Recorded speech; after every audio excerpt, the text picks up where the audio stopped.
Today we're going over the characteristics of each domain and kingdom. There will be 3 separate videos, one for each page of notes. Please make sure you watch all videos and submit the assignment at the end. Feel free to start and stop the video as needed. So this doodle diagram, which is packet page 170 or on notebook page 123, is of the 3 domains of life. As we said yesterday, there are 3 domains.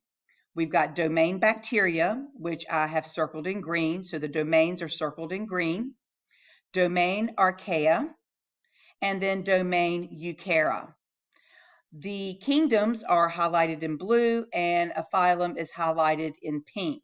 So let's go over the bacterial domains first.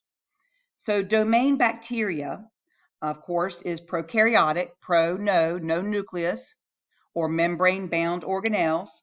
They are unicellular, and they have very simple molecular machinery inside.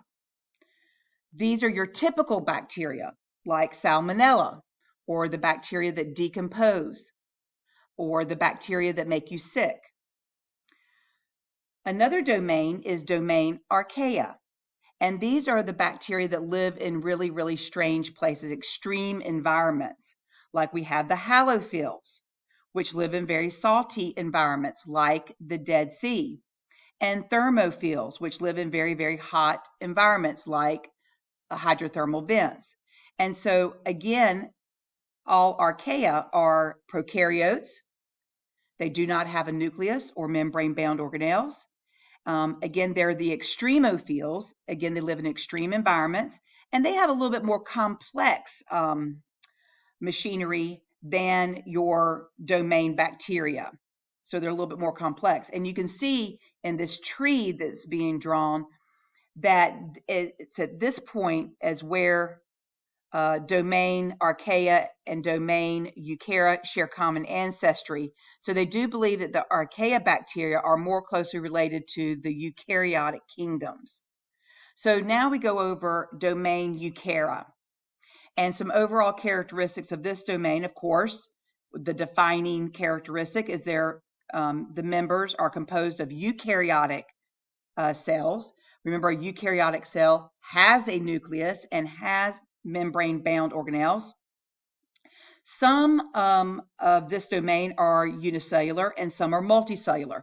It's going to be in kingdom Protista that we see the unicellular organisms, and they have much more complex molecular machinery because, of course, they have membrane-bound organelles. So examples of domain eukarya include 4 kingdoms. Kingdom Protista, which includes things like euglena, paramecium, amoeba. Those are going to be the protozoa, and your algae, including your seaweeds. Then we've got kingdom fungi, which includes mushrooms, molds, mildews, athlete's foot, ringworm, yeast. Then we've got kingdom plantae, which of course all your plants, moss, ferns, pine trees, apple trees, a daisy, rose. And then we have kingdom Animalia, and all the animals, including invertebrates and vertebrates, belong to this kingdom. So again, these are your 3 domains of life, which are the largest category as far as your levels of classification. Down here, of course, we've got kind of a question mark. And at this point right here, which is branching off to all of the domains, is the last universal common ancestor. This is a population of organisms that were related to all current day organisms, may or may not have been the first organism. Again, there's a question mark there because we don't know. Okay, move on to the next video, please.